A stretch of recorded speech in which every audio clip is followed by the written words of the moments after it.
Hey everybody, welcome to the Blue Collar Beer Gentleman. I'm Topher. I started this channel because I'm a fan of craft beer, but I'm also on a limited budget. And I wanted to demonstrate it was possible to enjoy good quality beers without having to break the bank. Therefore, I'm always looking for the best deals, and I think my friends over at Hilton's Haven hooked me up with a pretty good one today. Hilton's Haven is located at 21415 Southeast Stark in Gresham, Oregon.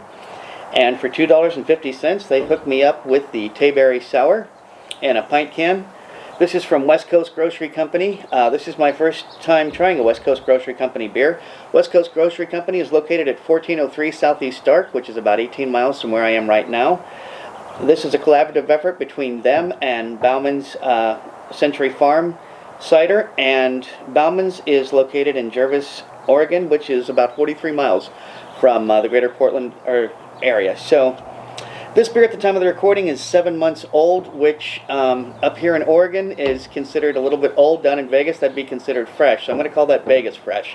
In fact, that's going to be a term I'm going to start using now. When I encounter beers that are more than 3 months old, I'm going to refer to them as Vegas fresh. If it's not a year old, but it's still within that time frame, it's going to be Vegas fresh. Real quick description of this beer. WCG teamed up with our friends at Bauman Cider to curate this refreshing fruited sour infused with locally grown Tayberry grown on Bauman's Century Farm. This beer pairs perfectly with sunshine and northwest summers. While it is not summer, we did get a lot of sunshine today and this February day in Portland, so making use of that. Real quick, this beer has a 4.3 ABV, 12 IBUs. Considering it's a fruited sour and it's a fruit beer, I'm not going to try to measure it up against any particular variety, say like the Goza, or at one point somebody here actually calls it a wheat wine or a wheat beer, which are two different things, and so there's a little ambiguity, a little uncertainty as to what exactly to call this beer. Let's just call it a fruited sour, and let's just say that it has a 4.3 ABV, which is exceptionally low. 12 IBUs for a sour seems exceptionally low as well. None of my friends on Untappd have reviewed this beer. 74 otherwise of us have on Untappd. Give it a cumulative score of 3.5. Only one person has checked in on this beer on Beer Advocate. He gave it a 5 with only one ranking. There is only a score of 5. So that's all we have. Okay, I'm going to go ahead and crack right into this. West Coast Grocery. Gotta admit, the first time I saw the name of this beer, I thought that was, or this brewer rather, I thought it was pretty interesting. Thought I had to give that a shot. $2.50 for 16 ounces of good beer.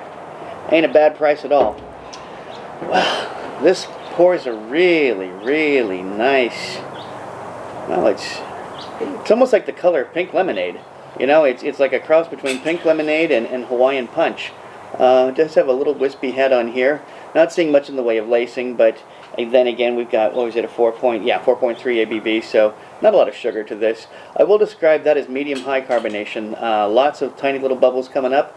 Still actually seeing a little bit of sediment, which is a good thing. Remember, when you see sediment in your beer, that means that you're actually drinking a microbrewery beer, a craft beer, and not one of the macros that feels the need to filter out everything. I'm looking and I'm not seeing the indie label on this beer, but I wouldn't be surprised if maybe it just didn't make it onto this particular label.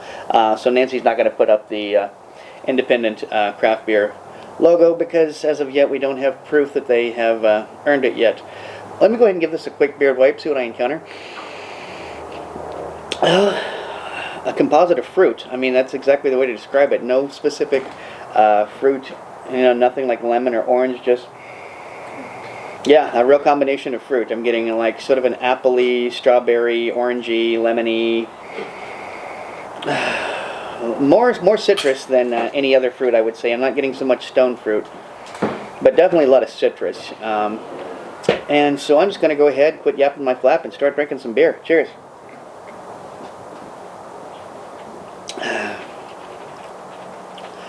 You know what's kind of funny is for all that carbonation that came through on the, as I poured it, it's really not coming through on the tongue. It's not particularly lively. I definitely have to describe that as, I was going to say medium low, but honestly that's a low mouthfeel. There's not a lot of spikiness to this at all.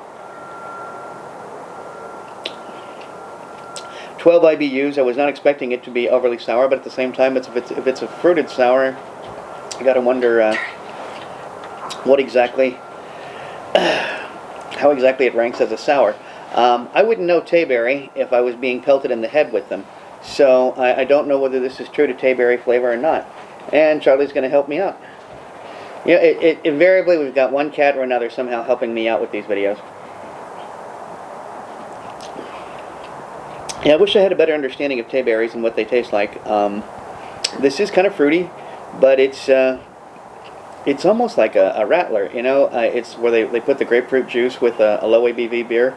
That's kind of what this is reminiscent of. This is, back in Vegas, I would call a, I would have called a lawn mowing beer. But up here, you know, there's lawn mowing, there's leaves to be raked, and on a day like today, when you got a lot of sunshine up here in the Northwest, this is exactly the kind of beer I could see drinking after raking leaves, or one of the more fall/winter activities. Nonetheless, though, I'm not particularly overwhelmed by the flavor. It's not significant in any way, shape, or form, and perhaps Tayberries, maybe it's true to Tayberry flavor, but I don't know, it's not particularly sour. The carbonation isn't coming through on the tongue. I mean, at $2.50 for 16 ounces of microbrewery beer, that's a pretty good deal. But is the beer itself really, you know, worth the time? I'm afraid not, guys. This is actually probably going to be the worst score. In fact, no, it is definitely the worst score I've given a beer since I've been up here in the Northwest. And I'm going to go ahead and give this beer, I'm giving it a 2.0. And it's going to get that extra 0.25 for arriving in a can, so it's going to get a 2.25 for this beer. And now, don't get me wrong, this has not sullied my chances of giving West Coast Grocery Company or Bauman's Cider another chance. But this is definitely, I just can't recommend this beer. I really, really can't, even at a good price. It's pleasant drinking enough, but it's certainly not indicative of what I would expect for a fruited sour in any stretch of the imagination. So, yeah, I'm going to have to give it just a 2.25. Well, guys, if you like this video, please be sure to like, comment, and subscribe. Don't forget to check out my other channel, Fat 50 and Running a Marathon. And until next time, drink good beer and don't break the bank doing it. Cheers!